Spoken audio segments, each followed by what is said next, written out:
జరగబోయేది ఇదే. మీ ఇంట్లో ఘోరం జరగబోతుంది. ఒక గొడవతో మొదలు అవుతుంది. పరిస్థితులు మారబోతున్నాయి. ఏం జరగబోతుందో తెలియాలంటే వీడియో పూర్తిగా చూడాల్సిందే. వీడియో నచ్చితే తప్పకుండా ఒక చిన్న లైక్ అయితే చేసి మమ్మల్ని సపోర్ట్ చేయండి. ఇక ఆలస్యం ఏమాత్రం లేకుండా వీడియోలోకి అయితే మనము వచ్చేద్దాము. జై దుర్గాభవాని జ్యోతిషాలయం.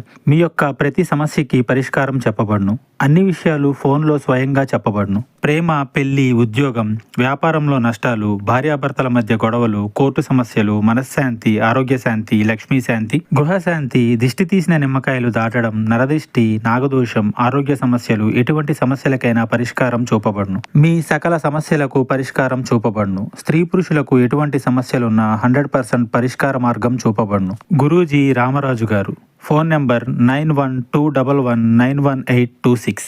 ఈ రాశి వారికి అన్ని విషయాల్లోనూ ఒక కొత్త పరిణామం స్పష్టంగా కనిపిస్తుంది. ముఖ్యంగా ఇంట్లో ఘోరం అంటే ఇది తాత్కాలిక గందరగోళం కాదు, ఒక పెద్ద పరిణామానికి సంకేతం. ఇంటికి సంబంధించిన విషయాల్లో ఈ రోజున కాస్త విరుద్ధ పరిణామాలు ఎదురు కావచ్చు. ఉదయం నుంచి సాయంత్రం వరకు కొత్త సమస్యలు వినిపించవచ్చు.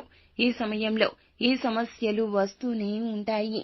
ధైర్యంగా ఉండండి. ఇంటికి సంబంధించి ధనం ఖర్చు కావడము, ఎలక్ట్రికల్ సమస్యలు, ఇలా కొంచెంగా ధనపరంగా మానసిక అశాంతి కలగొచ్చు. కొంతకాలంగా వాయిదా పడిన ఇంటి మరమ్మతులు ఈ రోజు ప్రారంభమవుతాయి.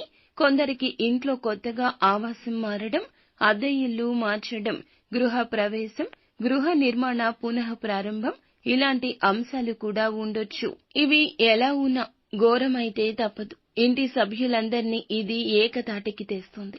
ఈ సమయంలో కొందరు బంధువులు మీ ఇంటికి అకస్మాత్తుగా రాకపోకలు చేయొచ్చు. ఊహించని అతిథులు రావచ్చు. పాత బంధాలతో తగాదాలు జరగొచ్చు. మీ ఇంట్లో పాత బంధువులతో ఇబ్బందులు కూడా కలగొచ్చు. ఆస్తి గురించి బంధువులతో మాట్లాడుకోవడం లాంటి పనులుంటాయి. ఇది కొంతమందికి కలత ఇస్తుంది. ఈ పరిణామాలు ఒక సమస్యకు పరిష్కార దిశగా నడిపిస్తాయి. ఈ సమయంలో మీకు ఖర్చులు అయితే తప్పవు. చిన్న చిన్న రిపేర్లు, కొత్త వస్తువులు కొనడము, ఇంటికి సంబంధించి డాక్యుమెంట్లు జాగ్రత్త పెట్టుకోవాల్సి రావచ్చు. ఈ సమయంలో ఖర్చులు అయితే ఒక్కసారిగా పెరుగుతాయి. కానీ ఆ ఖర్చు తర్వాత సంతృప్తి కలుగుతుంది. అదనపు ఆదాయం వచ్చే సూచన ఉంటుంది. మీ ఇంట్లో ఉన్న కొన్ని పాత వస్తువులు సమస్యకు కారణమవుతాయి. పాత వస్తువులు బయటకు తీయాలి. వాస్తు శాస్త్రానికి విరుద్ధంగా ఉంచిన వస్తువులు లేదా మీరు ఏదైనా చిన్న చిన్న సమస్యలకు దారి తీసేటటువంటి ఏదైనా ఆలోచనలను కూడా మీ మనసు నుండి బయటకు తీసేయండి. ఇంటి మధ్య గదిలో గణపతిని పూజించి ఇంట్లో 4 మూలల్లో గోమయం కలిపిన నీటితో శుద్ధి చేయాలి. ఇది మీ ఇబ్బంది తగ్గిస్తుంది. ఈ రాశి వారికి ఈ సమయంలో ప్రధాన సమస్య ఆందోళన. సమస్య తేలికే అయినా కూడా మనసులో భారం పెరుగుతుంది. అందుకే ఈ సమయంలో ఏం చేసినా కూడా పెద్దల సూచనతో చేయాలి. తల్లి, పెద్దల యొక్క ఆశీర్వాదం తీసుకోండి. ఇంట్లో పెద్దవారి అనుమతి లేకుండా మీరు ఎటువంటి వయస్సు నిమిత్తం ఉన్నా కూడా ఏ నిర్ణయం తీసుకోవద్దు. కుటుంబ సభ్యులతో కలిసి వ్యవహరించండి. ఈ ఘోరం జరగకుండా ఉండడానికి ఈ రోజున మీరు సాయశక్తులా ప్రయత్నించండి. ఖర్చులు అదుపులో ఉంచుకోండి.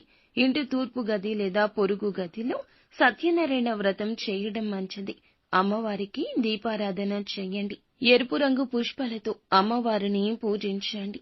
ఈ రోజు పాత పరిచయాలు, పాత బంధాలు మళ్లీ గుర్తుకు వచ్చే అవకాశం ఉంటుంది.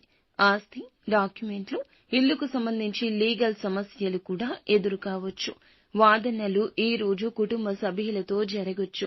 సహనంగా ఉండండి. ఇంటి పెద్దల మాట వినండి లేదా కొంచెంగా వినే ప్రయత్నమైనా చేయండి.